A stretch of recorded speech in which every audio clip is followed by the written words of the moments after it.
So I'm a 20-year-old creative director that dropped out of school 2 years ago, and I've had some amazing opportunities in the last couple of months/years from me dropping out. Basically, the timeline was after I dropped out of school, I had started working with a construction company, and my mentor got invited to go to one of these Andy Elliot sales training events. Now, I got brought along for free, caveat, which was amazing, basically to just film the event because obviously I'm his creative director and I was filming with him. So I got to go to one of these events for free, which was even like sicker because I'm like, I get to travel. It's not going to cost me anything. It's going to be amazing. So we ended up going to Arizona, and the event took over the place. We landed a day before the event just so we can get familiar with the area, and so that we weren't getting off a flight and then going straight to a 12-hour event. So we got there a day before. So day one was a workout with the team. So basically the event had around 500 people. Day one was just a workout to basically have everyone mingle, get everyone to know each other. And then at nighttime, you'd have a 2-hour small, which just basically consisted of running a 5K. And then afterward, when we came back, they had a HIIT workout outside. But there's a really nice opportunity to basically meet the team, meet everyone that was going to be at the event and everything. And one thing that is completely different in terms of culture from America to Canada is that everybody was filming. Everyone had cameras, everyone had fucking someone filming them. Like they take social media seriously. If you are someone that is filming themselves here in Canada, you're kind of looked at as like a weird, like you're like, why are you filming yourself? But in America, it's like completely normal. Like they don't, like it's just a normal thing. Like if you're filming content, they're like, okay, cool. Like they don't care. And everyone else was filming content, but you kind of get like suppressed if you're filming content here, which is kind of stupid. So I just kind of was shocked at like how many people were genuinely like filming, and like they had bought in GoPros and like tiny cameras and like stuff like that.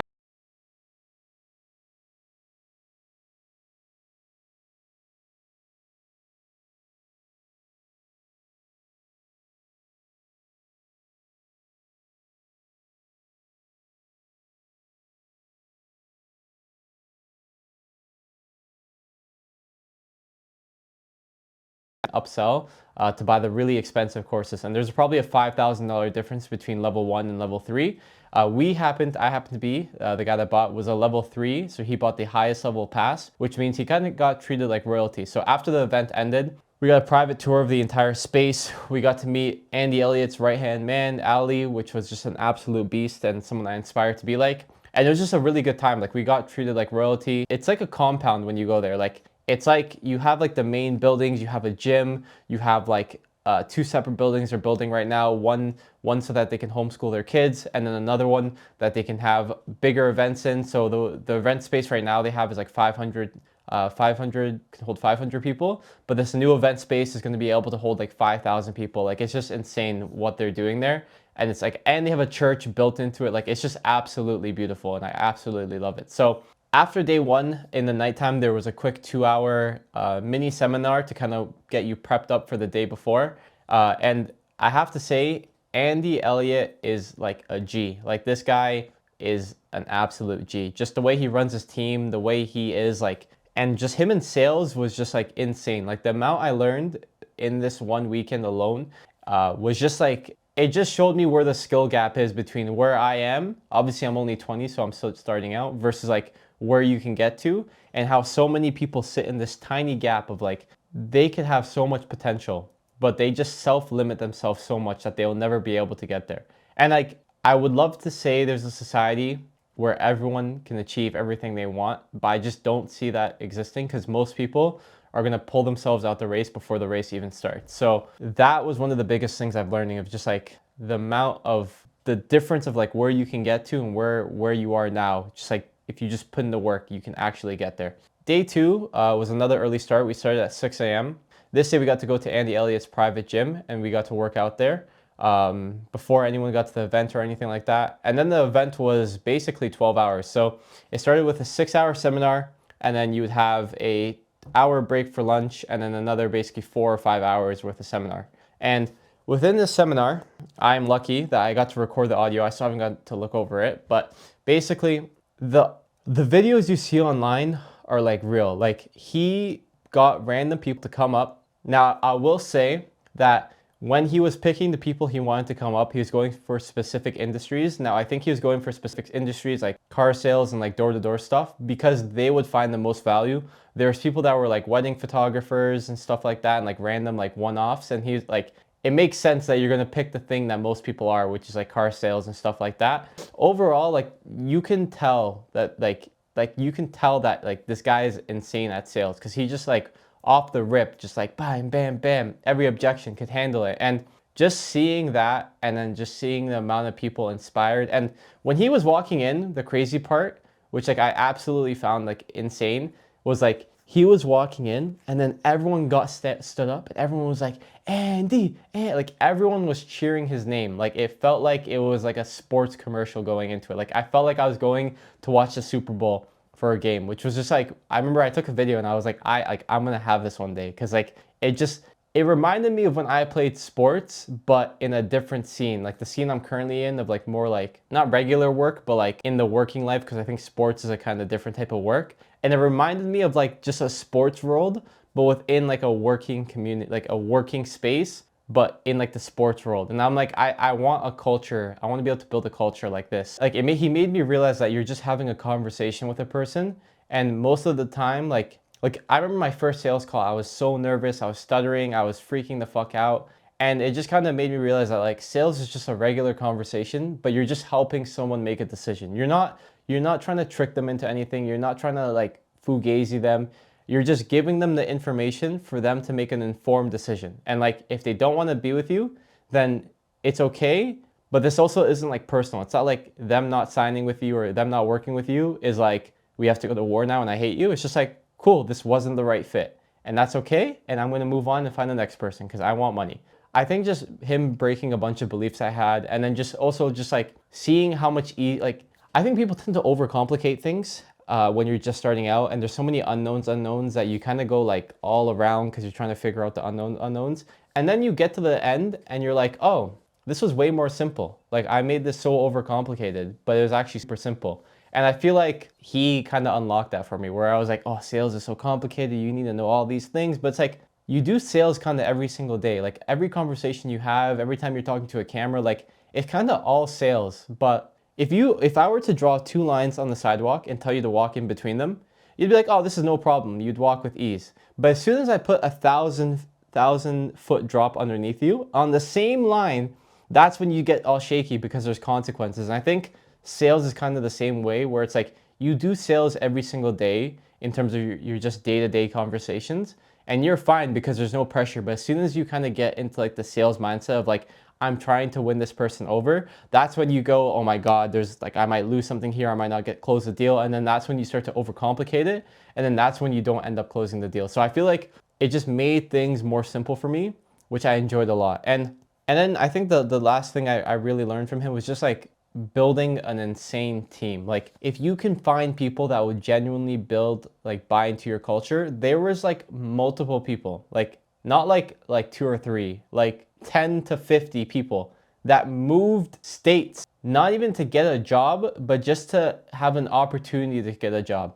Like, and then they're like, oh, like the one guy moved from, I think like New York or somewhere on like the East Coast all the way to Arizona and just to apply to his job. And then they're like, no, you're not going to get hired until you become the best sales rep at the local car dealership. And then the guy did it, which is like great for him. But like the main takeaway I got was like, if you can be so powerful that people are willing to move across the country, move their families over here for a chance to work with you, then you have something special. And that's the type of culture I want to build because everyone there was just dialed in. Like everyone had a great mindset. Everyone also had like a fucked up past and they were so open about it, which I loved. And they didn't make it like this traumatic thing. They're like, yeah, I was into drugs at one point. I'm good now. Andy helped me get over it. Just like such a probably traumatic time in their life. And they were just able to say it so casually as like they've triumphed this thing. So I think just if you can build a culture like that, then like you have won in life in terms of being able to build a business. And it's something I'm super grateful for, that I got exposed to like being able to see what is actually possible in the real world. Because a lot of my friends right now, as me being 20, They're still in school. They're really not getting that much, like they're not really getting experience. They're getting like a fake version, not a fake version, but they're getting like a very limited version of what's actually possible. And I feel like it's going to limit them in the long term. So yes, they might be going to school right now. Yes, most of my friends, I grew up in a very rich city, a poor kid in a rich city. So yes, most of them are going to have great opportunities leaving school because their parents will hand it out to them. But I think in 5 and 10 years down the line, when I'm 25 and I'm 30 and 35 and then so forth, I think that's when I'm going to actually see the reward right now. And I'm kind of just like, I'm paying my tax before I'm getting the reward. It's kind of like football where like, it's like, you know, you're putting in the money, you're putting in the time, you're putting in everything. And it's like, you're not going to see the reward until year probably 5 or 6. Like realistically for me, if I stuck with football, I probably wouldn't see my reward from football. I started at what, 13? No, I started probably at like 13 with football and I wouldn't see my reward even younger. No, I started when I was like 10. I started football when I was like 10. And I wouldn't realistically, if I had stuck with it, see my reward until like 25, which would be what, 15 years? And I feel like this is going to kind of be the same where it's like, I'm not going to start seeing, I started this at 18. So I'm probably not going to see my rewards until 10 years down the line. So 28 is probably when I'll start seeing some rewards from this, but you're just kind of paying down your tax beforehand. Like you have to prepay to get your success. And Chris Williams had a great quote and he's like, I think in the end, good people always come out on top. And it just takes longer for them to shine. Like I feel that is so true where it's just like, if you're doing the right things and you're consistent and you're deliberate with the actions you're taking, then you will win. And it's not a matter of if you will win, it's just when. And when is normally on a 10 to 15 time horizon, which most people are too lazy to wait that long. And most people are too scared and most people want a quick hit now and they want the short term now. But if you are willing to wait, then you can see the rewards. And I think God is very giving to those that are willing to wait. And if you're patient enough and you become the type of person and not just pray for it, because even in the Quran 13:11, it says that Allah will not provide for you what you are not willing to change within yourself. So you must become the type of person that can do the thing, and then I think God will reward you. But you only after you have put in the work first and shown that you are willing for this thing. Because if I'm trying to find this beautiful wife and everything, but I'm an asshole, am I really going to find her? Why would God give that opportunity to me? But if I put in the work to find it, and then God sees me putting the work, then I will get it. So I think it's the same thing with the work I'm doing now, which is why I'm building this personal brand, which is why I'm doing YouTube, the short form content, which is why I'm doing everything. So I think I will see my reward in 5 to 10 years from now. And that's basically the main lesson I learned from the Andy Elliot event. So overall, I think it was a great experience. I think if you have an opportunity to go to one of these events, they're very good in terms of just unlocking what's available for you in your mind and what you can do. So I don't know when my next one's going to be. I do feel like I should go to one just by myself at some point, but not yet. I feel like I'm in a season of more right now, so I probably won't go to another one soon unless it's like for free. But I think once I'm 22 and 23 is when I'm going to go hard with these. But I think from 20 to 23, I just want to save money, and then 23 to 26 really kind of lock in more on my like flying out, going to places and whatnot, and then kind of full send it 27, 28, and then really kind of do my own thing. But that was the Andy Elliot event. If you guys are thinking about it, this is your sign to go. I'm Dominic Wilczynski, and I'm signing off. Thank you for watching, and I'll see you in the next video.